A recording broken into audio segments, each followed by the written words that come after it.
చెడు వినవద్దు, చెడు కనవద్దు, చెడు మాట్లాడవద్దు. అలా కుదరదు. మీ పిల్లవాడిని నాకు 7వ ఏట ఇవ్వండి, 16వ ఏట మీకు ఇచ్చేస్తాను. 10వ తరగతి మాత్రమే మీరు చదివిస్తారు. పొద్దున 4 నుండి రాత్రి 9:30 వరకు వాడిని రుబ్బి వాడిని వేద పండితుడిని చేస్తాను. 10th క్లాస్తో పాటుగా వాడికి యుద్ధ విద్యలు, వాడిలో ధైర్యాన్ని, ప్రతి ఒక్కడు ఎవడికి వాడు అద్భుతం. మనం వాడిని చూడగలగాలి. కొంచెం రష్ లేకుండా, ప్రీ ఆక్యుపైడ్ థాట్స్ లేకుండా వాడు ఒక దాంట్లో ఒక అద్భుతం చేయగలడు. వాడు వాళ్ళకి ఒక్కొక్కసారి ఒంట్లో బాగాలేకపోవచ్చు, ఏమైనా సమస్య ఉండొచ్చు, అమ్మ నాన్న ఉంటే వెళ్ళి చెప్పుకుంటారు. బోళ్ళంతమంది అత్తలు, బోళ్ళంతమంది అమ్మమ్మలు, నాయనమ్మలు, తాతలు సరదాగా ఉంటారు. బ్యూటిఫుల్ ఈకో సిస్టమ్ తయారు చేశారు మీరు. స్త్రీలు కూడా నేర్చుకోవచ్చు కదా, మా అబ్బాయిలకి మాత్రమే పరిమితం ఎందుకు చేశారన్న ఒక ఎందుకు చేయకూడదు అంటే నాకు తెలియదు.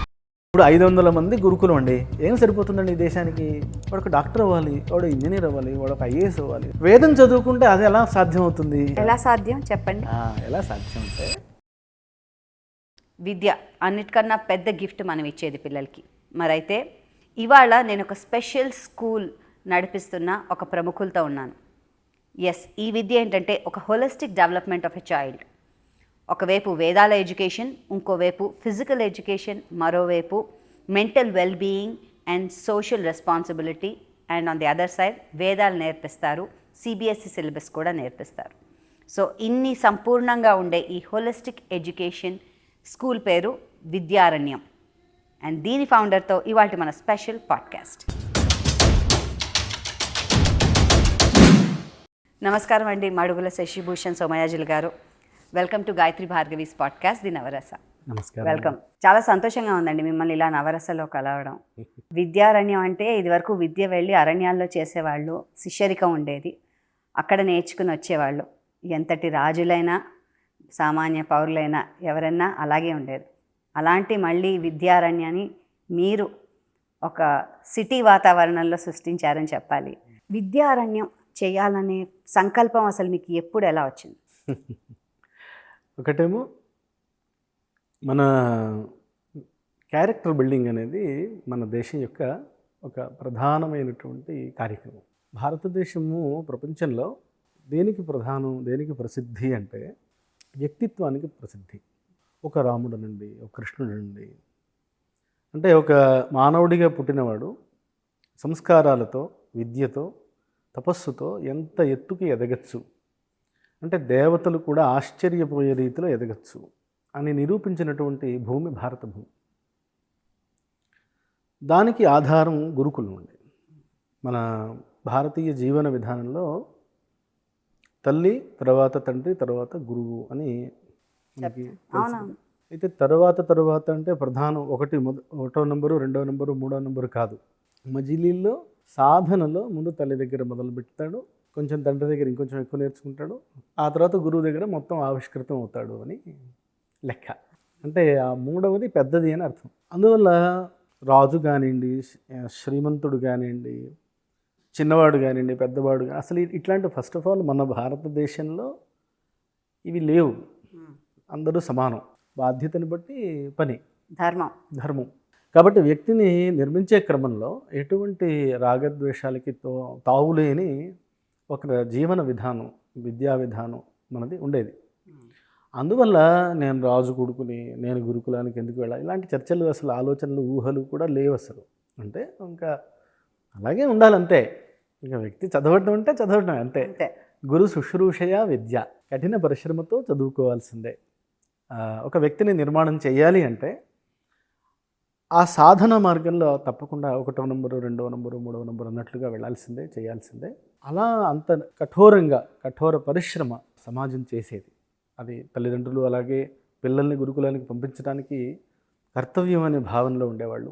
గురుకులం కూడా మన దగ్గరికి వచ్చినటువంటి విద్యార్థి పరమాత్మ స్వరూపం, వాడిని తీర్చిదిద్దాలి అనేటువంటి ఒక అంకిత భావంతో ఉండేవాళ్ళు. అలాగే ఈ వ్యవస్థని పోషించాలి అనే సమాజం కూడా ధర్మంగా సుభిక్షం అనే మాట వింటూ ఉంటాం మనం. అంటే బ్రహ్మచారికి అన్నం పెట్టాలి, గురువుకి అన్నం పెట్టాలి అని సమాజం కూడా అంతే భక్తిగా, అంతే ప్రేమగా ఆ వ్యవస్థని అలా ముందుకు నడిపేది. అందువల్ల భారతదేశం చాలా కాలం ఒక రకంగా అనాది నుండి మొన్నటి వరకు, అంటే అనేక రకాల కుతంత్రాల తర్వాత మనం కొంచెం పడుకోవటం వల్ల మన సమాజం కాస్త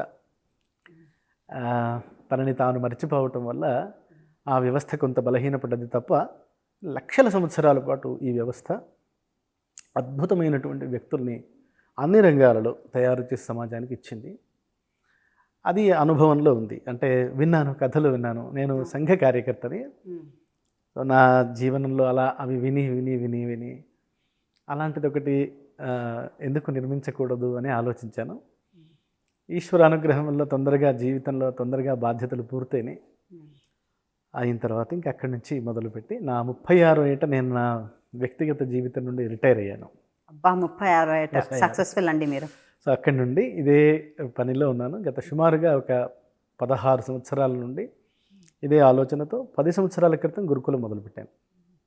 అనేక ఫామ్స్ ముందు ప్రయత్నించాను. అంటే అనేక ఫామ్స్ అంటే స్కిల్స్ డెవలప్మెంట్ అని, అంటే లేకపోతే వ్యక్తిగత విద్యార్థుల్ని తయారు చేయటం ఎలాగా అని ఆలోచిస్తూ అనేక రకాలుగా ప్రయత్నించాను. క్యాంప్స్ పెట్టేవాళ్ళు, వాడిని ఇంటికి వెళ్ళి పాఠాలు చెప్పేవాడిని, తెచ్చుకుని పాఠాలు అలా ఏవో చాలా చేశాను. కానీ అలా అవన్నీ చాలా తక్కువ ప్రభావాన్ని చూపిస్తాయి. ఇంకా షార్ట్ కట్స్ వద్దు అని ఇంకా పూర్తి స్థాయి గురుకులం. ఇంకా ఎలా మన వాళ్ళు చెప్పారో, మన పెద్దల హృదయం ఒక వ్యక్తిని తయారు చేయటానికి ఇది మార్గం అని ఏదైతే చెప్పిందో ఇంకా ఆ మార్గంలోనే వెళదాం, ఆ మార్గంలోకి సమాజాన్ని తీసుకొద్దాం, అడుగుదాం, తల్లిదండ్రులను అడుగుదాం అని మొదలుపెట్టాను. ఈశ్వరానుగ్రహం వల్ల గడిచిన 10 సంవత్సరాలలో 2 విద్యార్థులతో మొదలైన ఈ ప్రయాణం అనేక ఆటంకాలు దాటి ఈరోజు 138 మంది విద్యార్థులు ఉన్నారు. ఇప్పుడు అనుకున్నవన్నీ చేయగలుగుతున్నామండి. అంటే ఇంకా చాలా చేయాలి, కానీ ఆ దిశలో ప్రయాణం అయితే చేయగలుగుతున్నాం. దానికి తల్లిదండ్రులు తమ పిల్లల్ని సమర్పిస్తున్నారు, సమాజం తన సమయాన్ని ఇస్తుంది, సమాజం తన సమర్పణని మొదలుపెట్టింది. సో అనుకున్న పని అవుతుంది అనే ఒక విశ్వాసం అయితే వచ్చింది. బాగుంది. విద్యారణ్యం నిజం చెప్పాలంటే మీరు పట్టణంలో అన్నారు, కానీ నిజంగా అరణ్యంలోనే ఉంది. స్టార్ట్ చేసింది మీరు పట్టణంలోనే అని మా రిసర్చ్ చెప్తోంది. అవును, పట్టణంలో మొదలు పెట్టాను. ఇంట్లోనే మొదలు పెట్టారు. ఇంట్లో మొదలు మొదలు పెట్టి చూసి దాని తర్వాత నెక్స్ట్ అడుగు వేసి మీకున్న ఆస్తి సంపదని కూడా అంతా ఇందులోనే పెట్టారని నేను చేసిన రిసర్చ్. కరెక్ట్ అండి. నిజంగా అంతా అంటే మన దగ్గర ఉన్నదంత ఉన్నదే. నాకేంటంటే మనం ఏదైనా ఒక పని చేస్తే త్రికరణంగా చేయాలి, త్రికరణ శుద్ధిగా చేయాలి, మనసా వాచా కర్మణ. సో అదే ఒక సంకల్పం. మనకేమిటి ప్రేరణ ఏమిటి? నాకు ఎప్పుడు కూడా మన మహాత్ములు వాళ్ళ జీవితాలని త్యాగం చేశారు.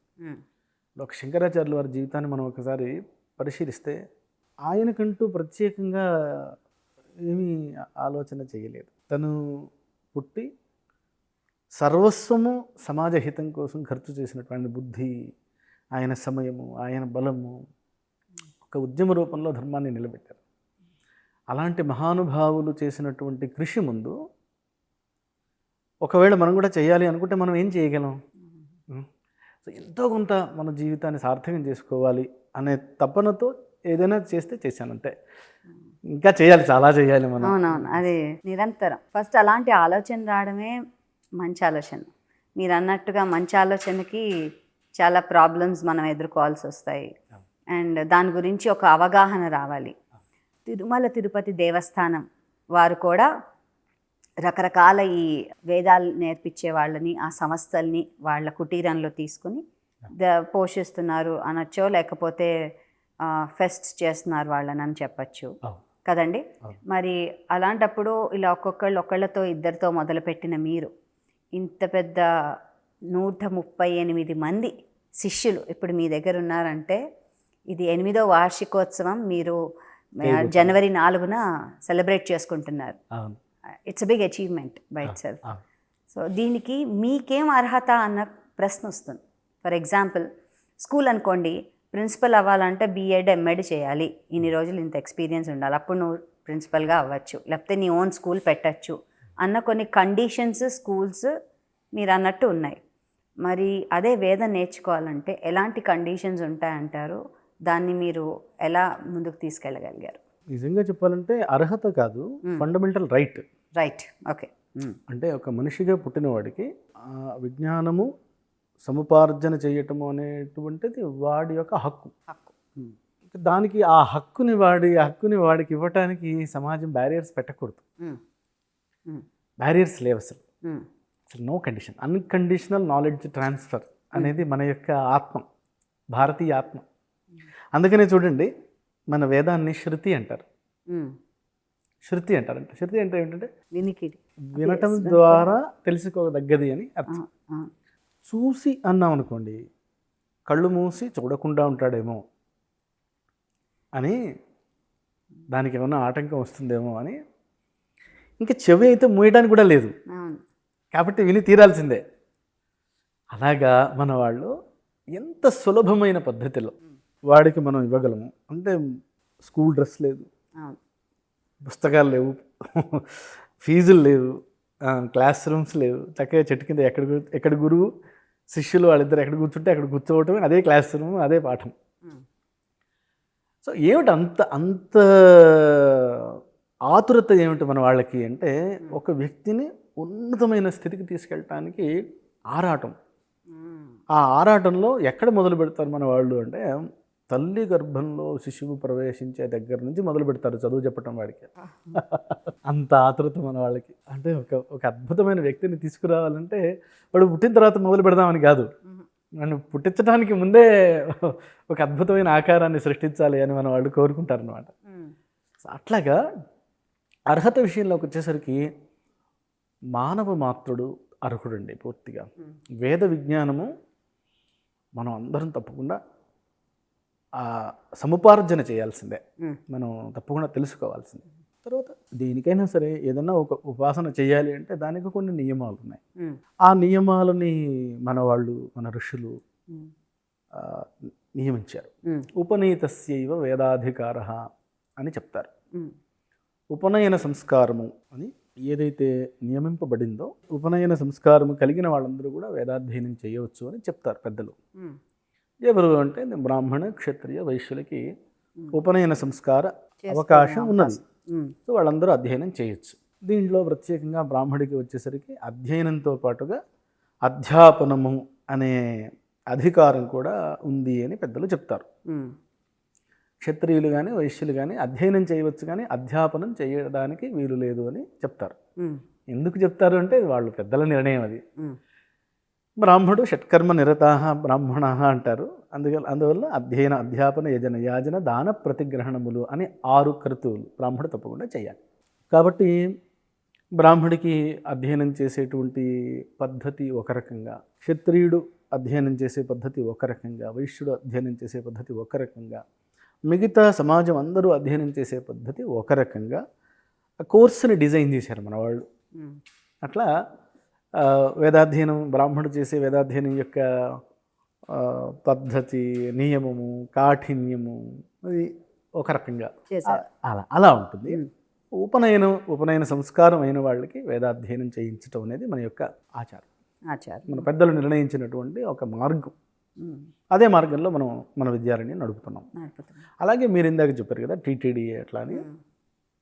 టీటీడీ ఒక పెద్ద వేద పాఠశాల, అలాగే అనేక వేద పాఠశాల నడుపుతోంది. టీటీడీనే కాకుండా ఎంతోమంది మహానుభావులు వాళ్ళ శక్తి మేరకు, సామర్థ్యం మేరకు పాఠశాల నడుపుతున్నారు. అవునండి. తమిళనాడులో నేను ఒక పాఠశాల చూశానండి, 400 సంవత్సరాల నుంచి నడుస్తాను. మహారాజా వేద పాఠశాల అని చెప్పేసి కుంభకోణం దగ్గరలో అనుకుంటా. అలాగే భాగ్యనగరానికి దగ్గరలో సుమారుగా ఒక 45 సంవత్సరాల క్రితం బ్రహ్మశ్రీ వెంకటరామ ఘనపాఠి గారు అని చెప్పి కంచి పరమాచార్యుల వారి ఆదేశం మేరకు వచ్చి హైదరాబాద్లో మల్కాజిగిరి సఫీల్గూడలో వేద భవనము అనే ఒక వేద పాఠశాలను మొదలుపెట్టారు. ఇప్పుడు సుమారుగా 150-200 మంది విద్యార్థులతో వేద పాఠశాల నడుస్తుంది. వాళ్ళు చాలా గొప్పగా నడుపుతున్నారు. నేను కూడా అక్కడే కొంత అధ్యయనం చేశారు. అట్లానే మన దగ్గర ఉన్న ఇప్పుడు అధ్యాపకులు అక్కడే చదువుకున్న వాళ్ళే. అలాగే ఇంకా చాలామంది వేద పండితులు విద్యార్థుల్ని తయారు చేయడానికి అహరహము శ్రమిస్తూ ఉన్నారు.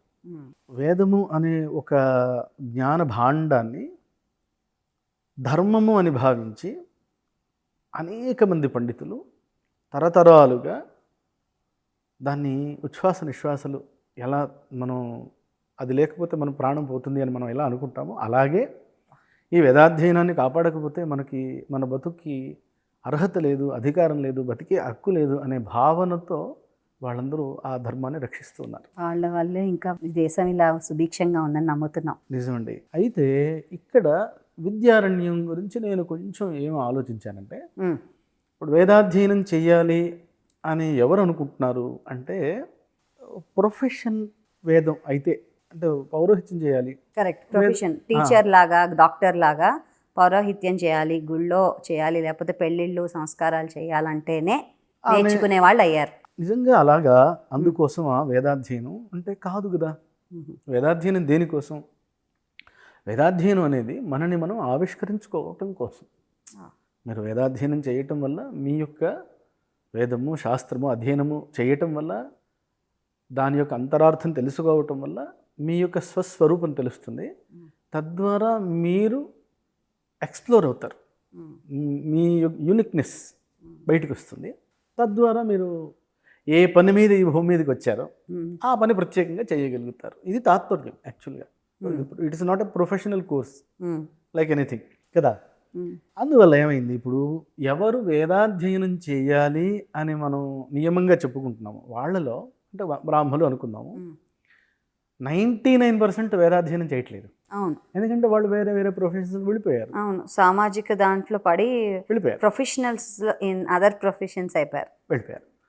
వెళ్ళిన తర్వాత వాళ్ళ పిల్లల్ని వేదం వైపు పంపించే ఉద్దేశంలో ఎవరు లేరు. అవును, ఎందుకు లేరు అంటే వాళ్ళకి వేదం మీద అభిమానం లేదని కాదు, వేదం అంటే గౌరవం లేదని కాదు, కానీ వేదం చదువుకుని ఏం చేస్తాడు మా వాడు అని.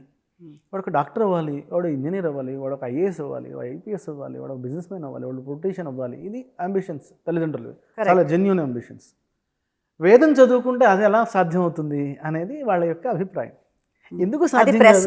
అదే నేను అంటున్నా. నేనేమంటానంటే ఎందుకు సాధ్యం కాదు అంటారు. ఎందుకంటే మరి వేదం చదువుకునే కదా రాముడు రాజు అయినాడు, వేదం చదువుకునే కదా కృష్ణుడు రాజు అయినాడు, వేదం చదువుకునే కదా అర్జునుడు గొప్ప వారియర్ అయ్యాడు. ఇప్పుడు ఎందుకు సాధ్యం కాదు? వేదం చదువుకున్నవాడు, శాస్త్రం చదువుకున్నవాడు కదా చాణక్యుడు, ఒక రాజ్యాన్ని నిలబెట్టాడు కదా. ఎలా సాధ్యం చెప్పండి? ఎలా సాధ్యం అంటే మొట్టమొదటిగా మనం డాక్టర్ అవ్వాలంటే ఫలానా పుస్తకం చదవాలి అనేది అనుకుంటున్నాం. మనం ఫలానా కోర్స్ చేయాలి అనుకుంటున్నాం, ఫలానా కోర్స్ ఎలాగో చేయాలి. కానీ ఫలానా కోర్స్ చేస్తే డాక్టర్ అవ్వడు, ఒక వ్యక్తిత్వం తయారవ్వాలి. అంటే ఆ వ్యక్తిలో ఇంద్రియ నిగ్రహం ఉండాలి, ఆ వ్యక్తిలో ఒక సంవేదన ఉండాలి, ఒక బాధ్యత ఉండాలి, ఒక తపస్సు ఉండాలి, ఒక యూనిక్నెస్, ఒక ప్రత్యేకమైనటువంటి దృష్టికోణం రావాలి. అందువని మన వాళ్ళు ఏం చేసేవాళ్ళు అంటే ఏ అధ్యయనానికైనా సరే తపస్సుని జోడించేవాళ్ళు. తపస్సుతో కూడిన చదువు. వేదాధ్యయనంలో కూడా ఉపనయనం అనేది ఒక సంస్కారం. ఉపనయన సంస్కారం చేసిన తర్వాత అక్కడి నుంచి వాడు వేదాధ్యయనానికి అర్హుడు కదా. ఆ ఉపనయన సంస్కారంలో ఒక మాట ఉంటుంది. తండ్రి ఉపనయనం చేస్తాడు కదా, కొడుకుని అడుగుతాడు, ఎవరు నువ్వు అని అడుగుతాడు. కోనామాసి అంటాడు. అంటే వాడు పేరు చెప్పుకుంటాడు. కస్య బ్రహ్మచార్యసి, నువ్వెవరు బ్రహ్మచారివి అంటాడు. ప్రాణస్య బ్రహ్మచార్యస్మి, నేను ప్రాణం అనే బ్రహ్మము యందు చరించేటి వాడని తనను తాను చెప్పుకుంటూ ఉంటాడు అనమాట. అంటే న్యూ ఐడెంటిటీ. దేవేన సవిత్రా ప్రసూత అంటాడు. సవిత్ర దేవత గర్భంలోంచి ఇప్పుడే నేను పుట్టాను అంటాడు ఆ పిల్లవాడు. అంటే ఆ మంత్రాలలో ఒక కొత్త జీవితం, రెండవసారి పుట్టినవాడు అవుతాడు. ద్విజుడు అంటారు. ఉపనయన సంస్కారం అంటే రెండవ జన్మ, రెండవసారి పుట్టాడు. ఎక్కడి నుంచి పుట్టావు? నేను సవిత్ర దేవత గర్భం నుంచి పుట్టాను. దేనికోసం పుట్టావు? బ్రహ్మచారి, బ్రహ్మము యందు చరించటం కోసం పుట్టాను. ఏమిటా బ్రహ్మము అంటే ప్రాణము అనే ఆ బ్రహ్మము యందు. ఇట్లా ఇక చూడండి, అసలు చదువుకోవటం కదా. ఇవన్నీ మాటలు ఎందుకు అంటే చదువుకోవటానికి కావాల్సినటువంటి శారీరక మానసిక సంసిద్ధతని తయారు చేసేది, పవిత్రతని తయారు చేసేది ఆ సంస్కారాలు, అది తపస్సు. అందువల్ల తపస్సుతో కూడినటువంటి అధ్యయనము మన యొక్క విశేషం, భారతదేశం యొక్క అధ్యయనం యొక్క విశేషం. మీరు మంచి డాక్టర్ అవ్వాలంటే ఆ తపస్సుతో కూడి డాక్టర్ అవ్వాలి, తపస్సుతో కూడి రాజు అవ్వాలి, తపస్సుతో కూడి ఇంజనీర్ అవ్వాలి. పనే తపస్సులా చేసే వాళ్ళ గురించి ఏంటి? అదేనండి నేనేమంటానంటే తపస్సు అంటేనే ఆలోచన, ఆలోచన అనే చెప్తారు. కరెక్ట్. కానీ మీకు అది అలవాటు కావాల్సిన విషయం అది. అంటే మీరు ఏమంటున్నారంటే ఇప్పుడు బోల్డ్ అన్ని సిచ్యువేషన్స్ వల్ల మనసు చెలుస్తుంది. ఎస్పెషలీ ఏఐ టెక్నాలజీ గెడ్జెట్స్ రావడం వల్ల ఒక నిమిషం 5 నిమిషాలు ఇది చూస్తాం, ఇంకోటి ఏదో 5 నిమిషాలు చేస్తాం, ఇంకోటి ఏదో అది సడన్గా అయ్యో స్టవ్ మీద ఏదో పెట్టానే అని గుర్తొస్తుంది, లేకపోతే ఎవరు తలుపు కొడతారు. ఇన్ని వాటిల్లో ఉన్నప్పుడు ఒక కాన్సన్ట్రేషన్ అనేది తగ్గుతూ ఉంటుంది అంటారా? సమంగా ఉండే ఒక స్థితిలోకి తీసుకొచ్చేదే వేదం అంటారా? ఎలా అంటారు? ఒక క్లారిటీ కోసం మనం చాలా ప్రయత్నం చేయాల్సి వస్తుంది రైట్. కదా. ఈ క్లారిటీ మొదటే వచ్చేసింది అనుకోండి, మనకి సమస్య లేదు కదా. నేను మిమ్మల్ని ఒక చిన్న ప్రశ్న అడుగుతాను. మీరు ఒక దేవాలయానికి వెళ్ళారు, మీ గోత్రనామాలతో అర్చన చేశారు. చేసిన తర్వాత ఆ అమ్మవారి ప్రసాదంగా మీ చేతిలో అరటిపండు పెట్టారు. మీరు ఏం చేస్తారు? తింటారు. ఎలా తింటారు? తొక్క తీసి తింటారా, తీయకుండా తింటారా? ఆఫ్ కోర్స్ తొక్క తీసే తింటాం. అదంతా కూడా ప్రసాదమే కదా. మీకు అమ్మవారి ప్రసాదం రూపంలో కదా వచ్చింది, మీరు కొనుక్కున్న పండు కాదు అది. అమ్మవారి ప్రసాదం, అమ్మవారి ప్రసాదం అంటే ఆ తొక్క కూడా అమ్మవారి ప్రసాదమే కదా. అవును. మరి అమ్మవారి ప్రసాదం అంటే తొక్క కూడా ప్రసాదమే కదా, మరి దాన్ని ఎలా తీసి తింటారు? అయితే తొక్క నేను మా చెట్లకు వేస్తాను. మా చెట్లకు కూడా కొంచెం వస్తుందని. అలా కాదు, మీకు ఏం తెలుసు అంటే ప్రసాద రూపంలో వచ్చినా సరే అరటి పండులో ఇది తినకూడదు, ఇది తినచ్చు అవును అని మీకు తెలుసు. అవును. ఎలా తెలుసు అంటే వచ్చింది, అది చూసి నేర్చుకున్నామా, ఎవరో చెప్పారు, ఏదో అయింది మొత్తం మీద. సో 100% క్లారిటీ ఉంది. కరెక్ట్. ప్రసాద రూపంలో వచ్చినా కూడా దాంట్లోంచి కూడా తీసుకోవాల్సింది, తీసుకోకూడదు ఉన్నది. ఆ ఫిల్టర్ ఉంది కదా. ఉంది. అలాగే బోలెడన్ని సందర్భాలు, సన్నివేశాలు, పరిచయాలు, ఆలోచనలు వస్తూ ఉంటాయి మనకి. వచ్చిన ప్రతి ఆలోచన మంచిదేనా? వచ్చిన ప్రతి సన్నివేశం మంచిదేనా? ఎదురైన ప్రతి వ్యక్తి మంచివాడేనా అని ఎలా తెలియాలి మనకి? అటువంటి సంగతి మీకు తెలుసు, మరి ఇవన్నీ ఎలా తెలుస్తాయి అని ఈ ఉపనయన సంస్కారంలో అంటే ప్రారంభంలోనే ఆ క్లారిటీ ఇచ్చేస్తాడనమాట. శ్రుతంచమే అశ్రుతంచమే తన్మ ఉభయం వ్రతం. నాయన వినాల్సినవి వినకూడనివి అని 2 ఉంటాయి, అవి 2 నీకు తెలియాలి. ఎందుకు తెలియాలి అంటే వినాల్సిన వాటిని వినటానికి, వినకూడని వాటిని వినకూడదు అని తెలియటానికి. అంటే ఇప్పుడు గాంధీ గారి కోతులు ఉన్నాయి కదా, చెడు వినవద్దు, చెడు కనవద్దు, చెడు మాట్లాడవద్దు. అలా కుదరదు, మీకు తెలియాలి కదా. తెలియాలి. మీకు చెడు వినవద్దు అంటే అది ఏది చెడో కూడా తెలియాలి కదా. కరెక్ట్. చెడు చూడవద్దు అంటే ఏది చెడో అప్పుడు కదా దానికి కళ్ళు మూసుకోవాలి. అవును. అందువల్ల ఈ మొదట్లో ఈ సాధనల వల్ల మనకేమవుతుందంటే జీవితంలో చాలా ఎదురు చూసిన తర్వాత వచ్చే క్లారిటీ మొదట్లోనే వచ్చేస్తుంది. అప్పుడు ఏమవుతుందంటే మన సాధన చాలా వేగంగా ఉంటుంది. అందువల్లే మన వాళ్ళ గురించి మనం ఆలోచిస్తే, వెనక్కి వెళ్ళి ఆలోచిస్తే చాలా తక్కువ వయసులో అధ్యయనం పూర్తయ్యేది వాళ్ళది.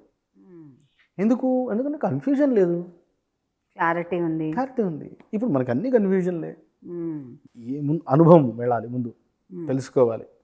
అక్కడ అది గెలిచామా ఓడిపోయామా చూడాలి, ఆ తర్వాత ఓహో ఇది ఓడిపోయాం, ఇది గెలిచామా, దీన్ని పట్టుకోవాలి కదా.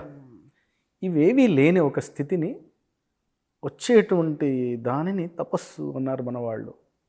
దానికోసం ఏం చెప్పారు, చాణక్యుడి నీతిశాస్త్రంలో మొట్టమొదట సూత్రాలు చెప్తారనమాట. సుఖం కావాలా, అయితే నువ్వేం చేయంటే సుఖస్య మూలం ధర్మం చేయండి. అవునా? మన ప్రశ్న ఏమవుతుంది, ధర్మం ఎలా చేయాలండి? ధర్మం చేయాలంటే ధర్మస్య మూలం అర్థ.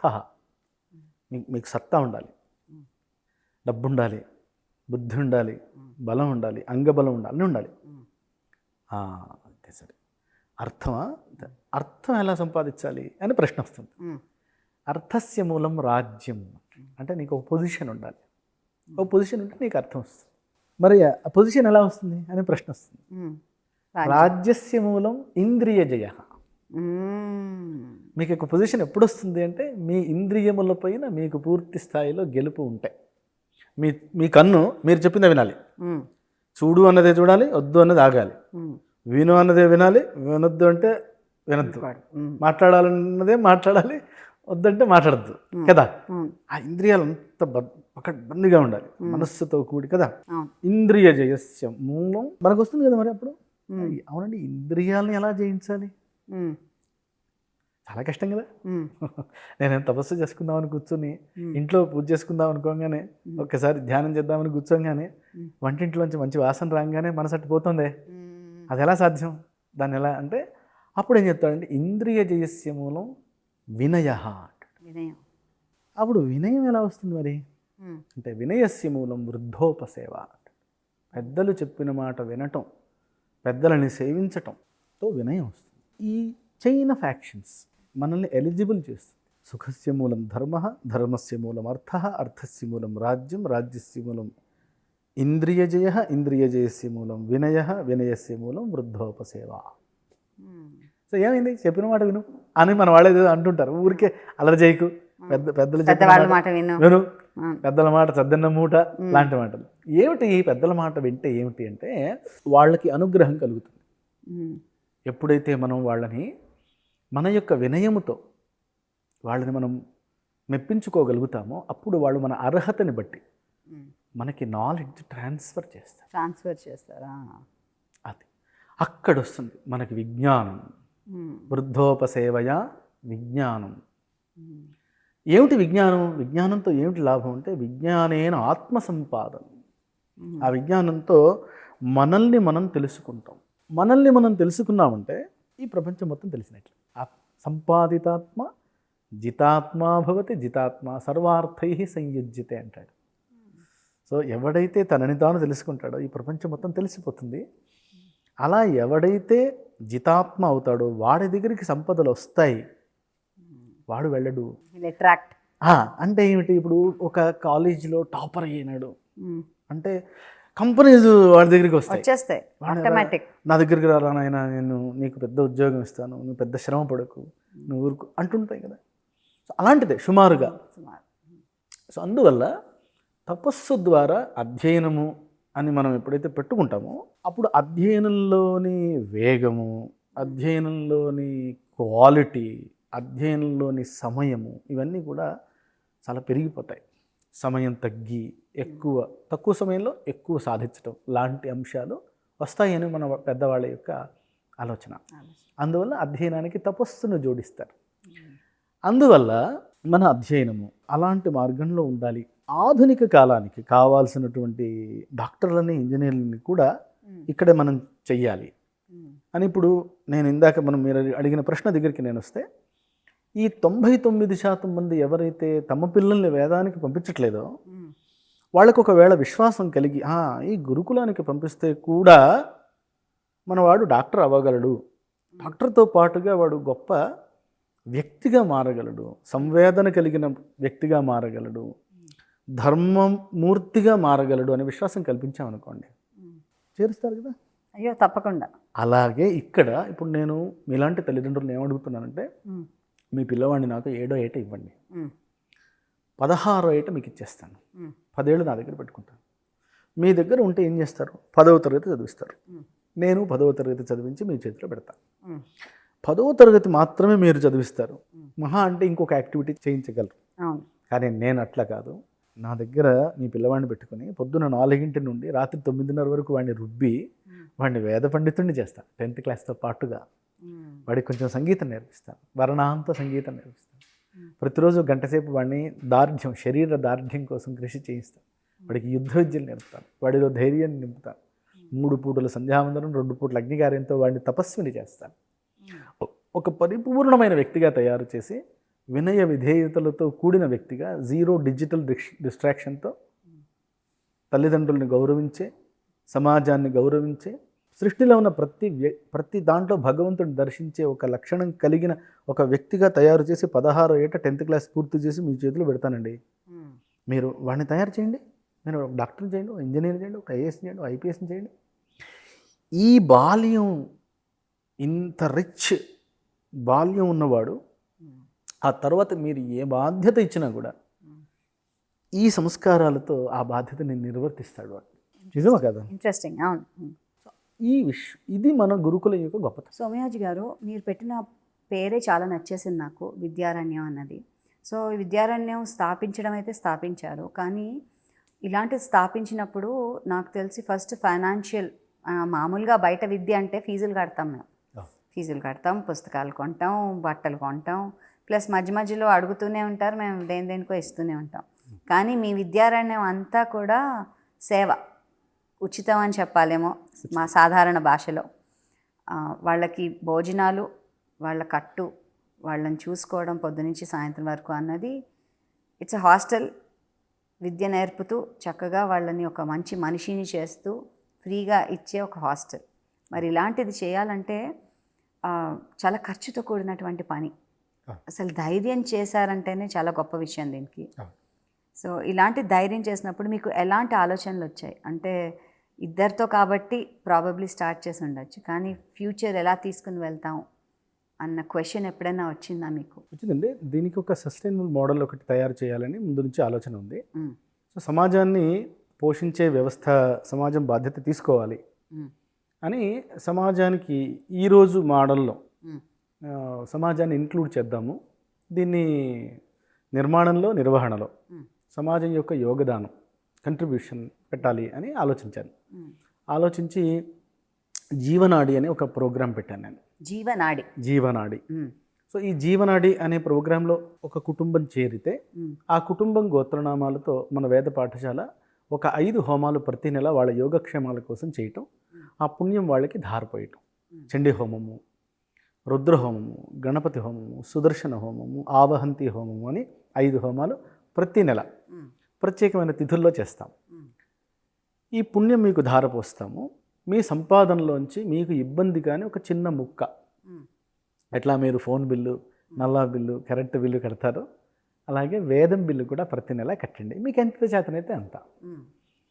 ఇలాగా పరస్పర బాధ్యత, మిమ్మల్ని మీ యోగక్షేమాలని కోరుకోవటం వేద పాఠశాల బాధ్యత, వేద పాఠశాల యొక్క యోగక్షేమాలు కోరుకోవటం మీ బాధ్యత అని సమాజాన్ని కలిపి ఒక 10,000 రిలేటెడ్ కాన్సెప్ట్. 10,000 కుటుంబాలను జోడించి ఆ 10,000 కుటుంబాలు ప్రతి నెల ఇచ్చే ద్రవ్యంతో ఈ పాఠశాల భవ్యంగా నిర్మించాలి. కార్పొరేట్ స్కూల్కి ధీటుగా నిర్మించాలి. అలాగే మంచి quality education, quality food, quality atmosphere create చేయాలి అని సంకల్పం ఉండింది. సుమారుగా అదే దిశలో ఈరోజు ఇప్పటికి మనం విద్యారణ్యం అనే పేరుతో ట్రస్ట్ ఫామ్ చేసి 8వ సంవత్సరం ఇది. 8 సంవత్సరాలలో మొన్న ఒక 2.5 సంవత్సరాల క్రితం వరకు నేను ఒంటరిని. ఇప్పుడు ఒక 150 మంది కార్యకర్తల గణం తయారైంది. ఆ కార్యకర్తలు నేను అందరం కలిసి సమిష్టి కృషితో 4,450 కుటుంబాలను ఇప్పటికీ జోడించాం. ప్రతి నెల ఎంతో కొంత ద్రవ్యాన్ని సమర్పించేవాడు. సో దానితో ఇప్పటికి ఫేజ్ 1 కన్స్ట్రక్షన్ నిర్మాణాలు సుమారుగా 9 కోట్ల రూపాయల విలువైన నిర్మాణాలు పూర్తి చేశాం. ఫేజ్ 2 కన్స్ట్రక్షన్ ఇంకా ఉంది, చాలా పెద్ద ఎత్తున 500 మంది విద్యార్థుల కోసం ఆ క్యాంపస్ అనేది మన ఉద్దేశం. ఇంకొక 2 ఏళ్లలో ఆ నిర్మాణాలు కూడా పూర్తి చేయాలి అని మన ఆలోచన. సో మనం అనుకున్న ప్రకారంగా సమాజం స్పందిస్తోంది. సమాజానికి ఇక్కడ జరుగుతున్న కార్యాన్ని చూసి మీకు సరి అయింది అని అనిపిస్తే మీరు సపోర్ట్ చేయండి అని అడుగుతున్నాను. వాళ్ళు వస్తున్నారు, సపోర్ట్ చేస్తున్నారు. వాళ్ళ సపోర్ట్ వల్ల ఈరోజు ఇదంతా సాధ్యం అవుతుంది. 130 ఆవులు ఉన్నాయండి, 138 మంది విద్యార్థులు. గోశాల ఉంది. మన పిల్లలకి సరిపడా పాలు, పెరుగు, వెన్న, నెయ్యి అంతా మన గోశాల నుండే వస్తుంది. సో ఏమేముంది? ఒకటేమో ఈ విద్యారణ్యలో వేద పాఠశాల ఉంది, గోశాల ఉంది, ఇంకా అంతే. ఈ 2 ఉన్నాయి. ఈ 2 పరస్పర, అంటే గోవుల్ని విద్యార్థులు సేవించాలి, గోవులు విద్యార్థుల్ని పోషించాలి. మరి అర్హత ఏంటండి? ఈ పిల్లలు జాయిన్ అవ్వాలి, మీరు అన్నారు మీరు 7వ సంవత్సరానికి మీ పిల్లల్ని నాకు ఇవ్వండి అని అన్నారు. అయితే అర్హత ఏం ఉండాలంటారు? ఇప్పుడు ఈ ప్రశ్ననేమో ఇప్పుడున్న గురుకులం వరకు ఆలోచిస్తేనేమో బ్రాహ్మణ విద్యార్థులు ఉపనయనమైన వాళ్ళు కావాలి, అంతే అర్హత, ఇంకెంతకన్నా ఏం లేదు. కృష్ణ యజుర్వేదము శాఖీయులు, ఋక్షాఖీయులు అవ్వాలి. ఇది ఈ రోజుకి. భవిష్యత్తులో ఈ గురుకులంలోనే అన్ని శాఖలకు సంబంధించిన బ్రాహ్మణులకి అవకాశం వస్తుంది ఇంకొక 2 సంవత్సరాలు. ఇంకా భవిష్యత్తు బృహత్ ప్రణాళిక గురించి మీకు ఒక 2 మాటల్లో నేను చెప్పాలంటే, అన్ని వర్గాల వారిని కూడా వేదాధ్యయనం కాకపోయినా వైదికమైన అధ్యయనం, అంటే శాస్త్రము, సంస్కృతము ఇత్యాది విద్యల ద్వారా వాళ్ళ రంగాలని అడ్రస్ చేయాలి అనే ఉద్దేశంతో భవిష్యత్తులో ఇంకా అనేక రకాల గురుకులాలు అమ్మాయిలకి, అన్ని కులాలకి, అన్ని వర్ణాలకి గురుకులాలను ఏర్పాటు చేసే ఒక బృహత్ ప్రణాళిక ఉన్నది. కాబట్టి అంటే ఇది ఇప్పుడు ఈ విద్యారణ్యము అనేది మొదటి అడుగు అండి. సో ఇక్కడి వరకు అర్హత ఇది. ఇంకొక 2 ఏళ్లలో, ఇంకొక 3 ఏళ్లలో ఆ తరువాతి స్థితులు అందుకుని సమాజంలో ప్రగతిని బట్టి మీరు దాన్ని కూడా ముందుకు తీసుకెళ్తారు. సమాజంలోని ప్రతి ఒక్కరిని మనం వైదిక ఫోల్డ్లోకి తీసుకొచ్చి మన వేదమాత ఒడిలో వాళ్ళని పెంచి వాళ్ళని సమాజానికి సమర్పించాలి అనేది ఒక పెద్ద సంకల్పం. దాంట్లో ఎక్కడో ఒక దగ్గర అడుగుతో మొదలు పెట్టాలి అనుకున్నాను. నేను మొదలుపెట్టాను. నేను ఎంత చేయగలను అంత చేశాను. నా ఒక్కడి వల్ల అవ్వట్లేదు, మీరందరూ రండి అన్నాను. సమాజం స్పందిస్తోంది. ఇప్పుడు 150 మంది స్పందించారు. ఇంత చేయగలిగాం. రేపు 1500 మంది స్పందిస్తారు, 15,000 మంది స్పందిస్తారు, 15 లక్షల మంది స్పందిస్తారు. అప్పుడు మన కార్యం యొక్క విస్తృతి కూడా చాలా పెద్దగా ఉంటుంది. ఇదండి, అందరూ అర్హులే. క్రమంగా ఒక్కొక్కరికి కావాల్సినటువంటి విధంగా గురుకులాలను తయారు చేయటం, ఉచితంగా ఈ సమాజాన్ని వైదిక మార్గంలో వాళ్లకు కావాల్సినటువంటి విద్యలు అందించడం అనేది మన యొక్క సంకల్పం అండి. వేదాలు 4 ఉంటాయి కదండి. సో అన్ని వేదాలు నేర్పిస్తారా? ఎలా అంటారు అసలు ఆ వేదం నేర్చుకునేది? ఆ సిలబస్ ఎలా ఉంటుందంటారు? అంటే ఇప్పుడు నేనున్నాను, నాకు కృష్ణ యజుర్వేదం చదువుకోవాలి అనేది మా నియమం. స్వశాఖ అధ్యయనం అంటారనమాట. అట్లా ప్రతి ఒక్క బ్రాహ్మడికి ఏదో ఒక శాఖ నియోగింపబడి ఉంటుంది. ప్రతి ఒక్కడికి వాళ్ళ స్వశాఖ అధ్యయనం ముందు చేయాలి. ఉపనయనం అవ్వగానే స్వశాఖ అధ్యయనం ఉంటుంది. ఆ అధ్యయనం తర్వాత ఇంకా వేరే ఇంకా సమయం ఉంది చదువుకుంటాను అని అనుకుంటే వేరే వేదముల యొక్క అధ్యయనం కూడా చేయవచ్చు, శాస్త్రముల అధ్యయనము చేయవచ్చు, భాష్యములు, ఇంకా ఒక సముద్రం కదా, అలా ఉంటుంది. అలా చదవచ్చండి. సో ఇప్పుడు ఇక్కడ పిల్లలు అసలు మార్నింగ్ టు ఈవినింగ్ ఎప్పుడు లేస్తారు, ఎప్పుడు పడుకుంటారు, మధ్యలో ఏం చేస్తారు? అది మొట్టమొదటిగా మన రూల్ ఏమిటంటే గురువుగారు లేవటానికన్నా ముందు లేవాలి, గురువుగారు పడుకున్న తర్వాత పడుకోవాలి. ఇది రూలు. సుమారుగా 4ంటికి లేపుతామండి విద్యార్థులందరినీ. కొంచెం కొత్తగా చేరిన పిల్లల్ని 5ంటికి లేపుతాం. చిన్న పిల్లలు మరి 5 ఏళ్ళ 6 ఏళ్ళ పిల్లలు ఉంటారు కదా, వాళ్ళని మరి అంత తొందరగా లేపకుండా 5, 5:30 అట్లా లేపుతాం. 4ంటికి మొదలవుతుంది వాళ్ళ దినచర్య, రాత్రి 9:30 వరకు. పొద్దున్నే కాలకృత్యాలు తీర్చుకొని కాస్త అధ్యయనం ఉంటుంది 1 గంటన్నర సేపు పొద్దున పూట. తర్వాత స్నానం, సంధ్యావందనం, పాలు తాగుతారు పొద్దున్నే, రాగి జావ పాలు అట్లా ఉంటాయి. తర్వాత స్నానము, సంధ్యావందనం అంతా అయిన తర్వాత 7:30కి అల్పాహారం ఉంటుంది. తర్వాత 8:30 నుండి 9 వరకు బౌద్ధిక కాలాంశం ఉంటుంది. అంటే దేశభక్తి గీతం ఒకటి నేర్చుకుంటారు 5 నిమిషాల పాటు. సుభాషితాలు ఉంటాయి, అంటే ఎలా మనం నడవాలి అని ఒక ఆదర్శం నుంచి తీసుకుంటారు. అలాగే 12 వరకు చదువుకుంటారు. మళ్ళీ మాధ్యాహ్నిక సంధ్యావందనం, మధ్యాహ్న భోజనం, 4 వరకు మళ్ళీ చదువుకుంటారు. 4:15 నుండి కొంచెం స్నాక్స్ అవి తీసుకుని కొద్దిసేపు ఆడుకుంటారు 1 గంట సేపు. మళ్ళీ సాయంత్రం 6ంటికి సాయం సంధ్యావందనం చేస్తారు. విష్ణు సహస్రనామ పారాయణ, మళ్ళీ కాసేపు చదువుకుంటారు. రాత్రి 8ంటికి భోజనం చేసి మళ్ళీ కాసేపు చదువుకుని రాత్రి 9ంటికి పూర్తవుతుంది. 9ంటికి వాళ్ళకి ఒక సమీక్షా సమావేశం అని ఉంటుంది. అంటే ఆ రోజంతా అనుకున్నదంతా పూర్తయిందా అని వాళ్ళు సమీక్ష చేసుకుని ఒక చిన్న కథ చెప్పుకుంటారు ప్రతిరోజు. చెప్పుకొని 9:30కి 9:15, 9:30 మధ్యలో పడుకుంటారు ఇక పిల్లలు. ఇలా ఉంటుంది. దీంట్లో మనం ఒక 4 విభాగాలుగా చెప్పచ్చు. వేదము, ఫార్మల్ ఎడ్యుకేషన్. ప్రతిరోజు 7 గంటల పాటు వేదాధ్యయనం ఉంటుంది, 3 గంటల పాటు ఫార్మల్ ఎడ్యుకేషన్ ఉంటుంది. ఫార్మల్ ఎడ్యుకేషన్ అంటే ఏంటి? ఫార్మల్ ఎడ్యుకేషన్ అంటే ఈరోజు మనం 10th క్లాస్ వరకు మనం సిలబస్ 10 సంవత్సరాలు మన దగ్గర విద్యార్థి ఉంటాడు, 10th క్లాస్ చదివించి పంపించాలి. CBSE open schooling. సో దానికి సంబంధించిన ఒక విభాగం అంతా ఉంది. సో విద్యార్థి రోజు ఎలా ఉంటుందంటే వేదాధ్యయనానికి ఒక 7 గంటల పాటు, 3 గంటల పాటు ఫార్మల్ ఎడ్యుకేషన్, 1 గంట పాటు ఫిజికల్ ఫిట్నెస్ కోసం ఆటలు, కర్రసాము ఉంది మన దగ్గర పిల్లలకి నేర్పిస్తాము, ఆర్చరీ ఉంది పిల్లలకి నేర్పిస్తాము, అలాగే కలరియ పయట్టు అని మన మదర్ ఆఫ్ మార్షల్ ఆర్ట్స్ ఉంది కదా, అది నేర్పిస్తాము. సంగీతం కూడా మనం పిల్లలకి 15 రోజులకు ఒక క్లాస్ ఉంటుంది. అమావాస్య రోజు, పౌర్ణమి రోజు 3 గంటల పాటు క్లాస్ ఉంటుంది. సో ప్రతిరోజు వాళ్ళు కొద్దిసేపు ఒక 10 నిమిషాలు 15 నిమిషాలు అభ్యాసం చేసుకుంటూ మన లక్ష్యం ఏంటంటే 10 సంవత్సరాల్లో వాడికి వర్ణాంత సంగీతం నేర్పించాలి అనేది మన ఉద్దేశం అన్నమాట. సో ఫ్లూట్, మృదంగం, వీణ, ఓకల్, ఇవి ఈ 4 విభాగాలు ఉన్నాయి. ఈ 4 విభాగాల్లో మొదట్లో అన్నింట్లో అందరిని పెట్టి 1 సంవత్సరం 2 సంవత్సరాల్లో వాడి క్వాలిటీని బట్టి దాంట్లోకి తీసుకెళ్ళి దాంట్లోనే వాడికి ఇంకా అధ్యయనం చేయిస్తూ ఉంటాం అన్నమాట. సంపూర్ణంగా అన్నీ కవర్ చేస్తున్నారు మీరు. అంటే మీరు అన్నట్టు మన వేదాలు, మన పురాణాలు మర్చిపోకుండా ఆ ఎడ్యుకేషన్ ఇప్పుడు ప్రస్తుత కాలంలో సోషల్గా ఎలా అవసరమో అలాంటి ఒక ఎడ్యుకేషన్ సిస్టమ్, ఇవన్నీ కాకుండా ఫిజికల్ బాడీ మన బాడీయే ఒక ఎనర్జీ కదా, ఎనర్జీ సెంటర్. అవును. దీన్ని ఎలా జాగ్రత్తగా పదిలంగా ఉంచుకోవాలో, అండ్ మెంటల్ ఫిట్నెస్కి సంగీతం అండ్ మంచి మీరు అన్నట్టు పాటలు, దేశభక్తి గీతాలు, కథలు, మహాత్ముల యొక్క కథలు, ఒక ఆదర్శం ఉంటుంది కదండి. ఫలానా సమయంలో రాముడు ఎలా డీల్ చేశాడు, నేను అలా డీల్ చేయొచ్చు, కృష్ణుడు ఎలా డీల్ చేశాడు, నేను అలా డీల్ చేయొచ్చు అని ఒక ఆదర్శం ముందు పెట్టేసి, ఆదర్శం అంటే ఏమిటి, అర్థం అండి. దాన్ని చూసుకుని మనం మనని సర్దుకోవచ్చు. ఆదివారం సెలవు అంటారా, సోమవారం సెలవులు అలా ఉండవు. సెలవులు వేదాధ్యయనానికి సెలవులు ఉంటాయి. నెలకి 8 రోజులండి. అష్టములు 2, చతుర్దశలు 2, పాడ్యములు 2 6 రోజులు, పౌర్ణమి అమావాస్య 8 రోజులు సెలవులు. ఆ రోజున అధ్యయనం ఉండదు, వేదాధ్యయనం ఉండదు. ఆ రోజుల్లో ఫార్మల్ ఎడ్యుకేషన్ కొంచెం ఎక్కువ ఉంటుంది. పాడ్యమి రోజు పూర్తిగా ఫ్రీ, ఇంక వాళ్ళు ఆడుకోవటమే పని.